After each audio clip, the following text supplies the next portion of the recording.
Eu sou Mário Persona e essas são as respostas que eu dei aos que me perguntaram sobre a Bíblia. Você disse que foi informado pelos irmãos da sua cidade, aí, que estão reunidos ao nome do Senhor, que você não poderá estar em comunhão à mesa do Senhor, para participar da ceia do Senhor, a menos que esteja legalmente casado no civil.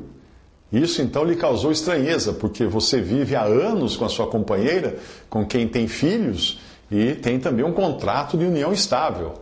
Aí você pergunta, não seria a mesma coisa que um casamento? Bem, a informação que você recebeu dos irmãos está correta. A recepção à mesa do Senhor exige que a pessoa esteja livre de pecado moral e doutrinal. Ela também não deve estar ligada a alguma religião, porque o fato de pertencer a alguma facção identificada por um nome que não possa ser levado por todos os salvos por Cristo, impediria essa pessoa de testemunhar que há um só corpo e que ela está congregada somente ao nome do Senhor, porque ela estaria ao mesmo tempo congregada a algum nome que não é apenas o nome do Senhor. E aí seria um nome faccioso, porque não poderia ser levado por todos os cristãos.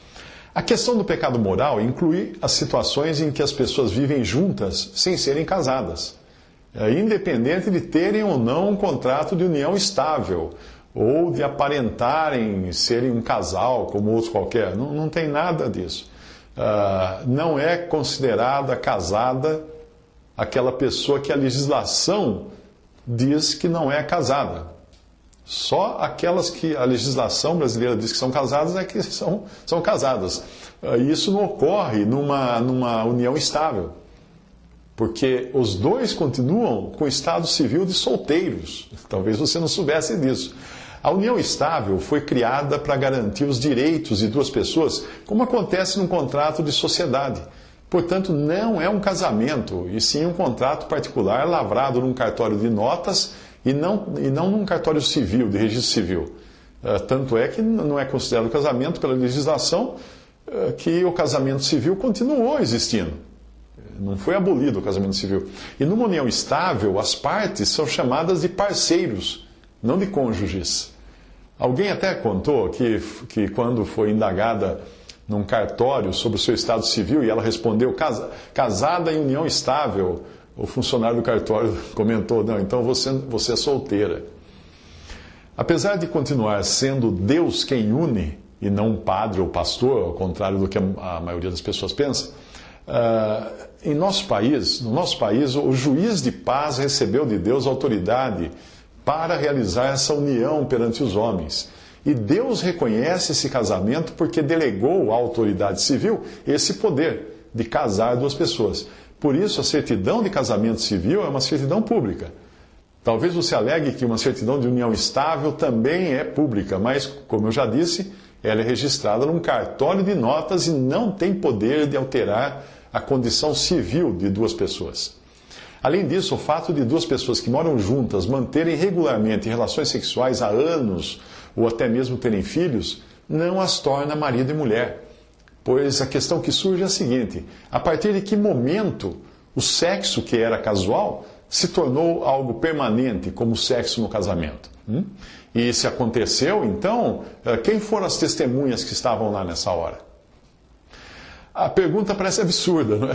Porém, veja que as bodas de Caná não foram um acordo de alcova, e as bodas do Cordeiro, que é a concretização daquilo que o matrimônio representa, o matrimônio entre um noivo e uma noiva representa, será um evento visto por milhões e milhões de anjos e seres humanos salvos. Então a resposta mais curta é: não, o seu casamento não é válido e vocês estão vivendo em fornicação. Um bom exemplo de casamento na Bíblia nós encontramos na união civil de Boaz e Ruth, que foi celebrada à porta da cidade, que era o equivalente ao cartório da época, e na presença das autoridades, juízes e testemunhas. Veja a passagem. Então Boaz disse aos anciãos e a todo o povo: sois hoje testemunhas de que tomei tudo quanto foi de Elimeleque e de Quilion e de Malom da mão de Noemi, e de que também tomo por mulher a Ruth, a Moabita, que foi mulher de Malom, para suscitar o nome do falecido sobre a sua herança, para que o nome do falecido não seja desarraigado dentre os seus irmãos e da porta do seu lugar. Disto sois hoje testemunhas. E todo o povo que estava na porta e os anciãos disseram: somos testemunhas. O Senhor faça a esta mulher que entra na tua casa como a Raquel e como a Lia, que ambas edificaram a casa de Israel. E porta-te valorosamente em Efrata, e faze-te nome afamado em Belém. E seja a tua casa como a casa de Pérez, que Tamar deu à luz a Judá, pela descendência que o Senhor te der desta moça. Assim tomou Boaz a Rute, e ela lhe foi por mulher, por esposa.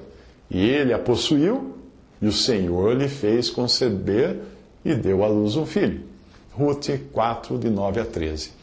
Portanto, a união estável, ela procura resguardar os direitos de uma sociedade entre duas pessoas que já vivem juntas para tirá-las da informalidade, evitar problemas na divisão dos bens, no caso de separação. Mas mesmo cristãos que desfrutem de uma união estável devem procurar cumprir a lei dos homens casando-se. Eu não vejo onde isso seria uma complicação para cristãos que desejem andar segundo a vontade de Deus. Até me vem à mente, à memória, o que disse o servo de Naamã quando este estava reticente ainda em aceitar a ordem do profeta que mandava ele mergulhar no Rio Jordão. Ele disse assim, né? Então se chegaram a ele os seus oficiais e lhe disseram: meu pai, se te houvesse dito o profeta alguma coisa difícil, acaso não a farias? 2 Reis 5,13. Eu repito para você, se fosse algo difícil casar no civil, mas não é difícil. Outro ponto a ser lembrado é que a lei prevê a união estável como algo diferente do concubinato, que é a vida em comum de duas pessoas que não estariam aptas a se casarem. Muitos que alegam estar numa união estável só por viverem juntos, na verdade, nem conseguiriam obter esse status porque não estão livres, ou por serem ambos ou um dos dois ainda legalmente comprometidos com outra pessoa. Em alguns casos, as pessoas evitam a regularização da relação fazendo o casamento civil porque podem perder alguma pensão, algum benefício. Mas aí, para um cristão, a questão é a seguinte: de julgar o quanto vale esse benefício comparado a cumprir a vontade de Deus. Um outro detalhe é que nem todos os países aceitam a união estável, o que também pode dificultar, no caso de duas pessoas em união estável, desejarem viver no exterior como casados.